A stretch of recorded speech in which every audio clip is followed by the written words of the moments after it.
Bonjour à tous, je suis ravie de vous retrouver aujourd'hui dans cette nouvelle vidéo dans laquelle je vais vous présenter ma recette de riz au lait anti-gaspi. Parce que je ne sais pas si ça vous arrive aussi souvent qu'à moi, mais souvent quand je fais cuire du riz, j'en fais trop cuire et donc il m'en reste. Voilà.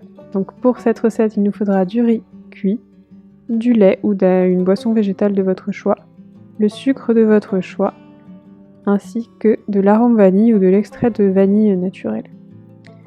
Donc comme d'habitude, je vous remettrai toutes les proportions des ingrédients en barre de description juste en dessous de la vidéo. Donc moi mon riz cuit était froid mais il peut être encore tiède, peu importe. Ensuite j'y ajoute donc le sucre à froid. Pour l'instant je commence dans ma casserole directement dans laquelle a été cuite le riz et je mélange le sucre à froid dedans pour que voilà, les deux ingrédients secs entre guillemets se mélangent bien entre eux.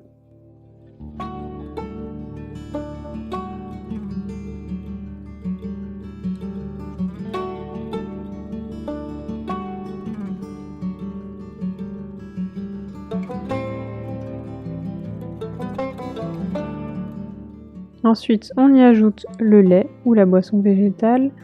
Moi, c'était du lait d'amande, mais voilà, vous mettez du lait de vache, enfin peu importe ce que vous souhaitez.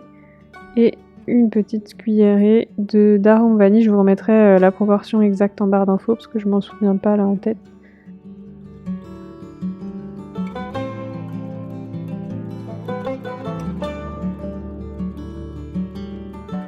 Et on mélange bien le tout. Voilà, donc l'idée c'était de mélanger d'abord les ingrédients secs et d'ajouter ensuite les liquides.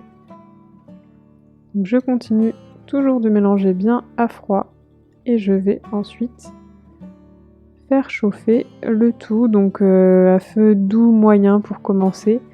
J'ai commencé vraiment à feu doux, à 4, sachant que ma plaque va jusqu'à 14.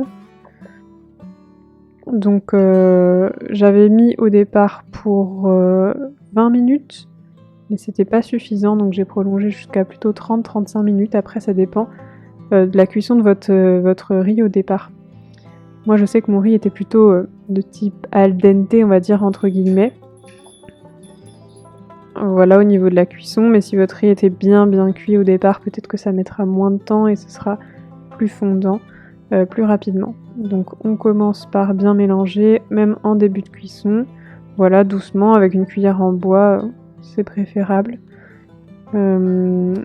Et on va petit à petit laisser cuire et mélanger régulièrement, voilà, de temps en temps.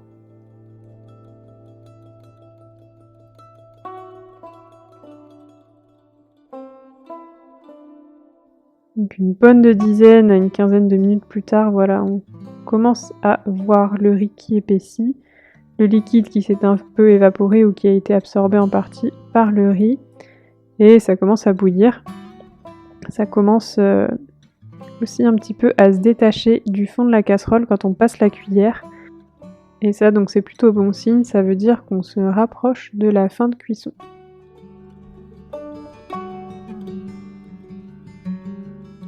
Donc voilà, là on commence vraiment à être pas mal, comme je vous disais juste avant, quand on passe la cuillère, on voit apparaître le fond de la casserole. Donc c'est que le riz commence à être vraiment bien crémeux, bien cuit, que le liquide a bien été absorbé. Une part a été absorbée par le riz et l'autre évaporée un petit peu à la cuisson. Donc on est vraiment pas mal, on va bientôt pouvoir arrêter. Voilà, une fois que le tout est cuit, on peut réserver la casserole et on va remplir nos petits ramequins. Alors pour la dégustation, on peut soit le mettre au réfrigérateur directement, en attendant un petit peu que ça refroidisse évidemment, et le laisser plusieurs heures prendre et refroidir au frigo. Moi c'est ce que j'ai fait, j'ai goûté les deux, le manger froid ensuite et le faire réchauffer après l'avoir fait refroidi. Au moment de le manger, juste le faire réchauffer un petit peu. Personnellement, j'ai préféré après l'avoir fait réchauffer, mais voilà, vous pouvez tester les deux, c'est selon vos goûts. Mais un peu tiède, c'est sympathique, surtout avec l'automne qui arrive. Le riz au lait un peu tiède comme ça, chaud, ça, c'est réconfortant et voilà, je trouve ça très, très agréable à déguster.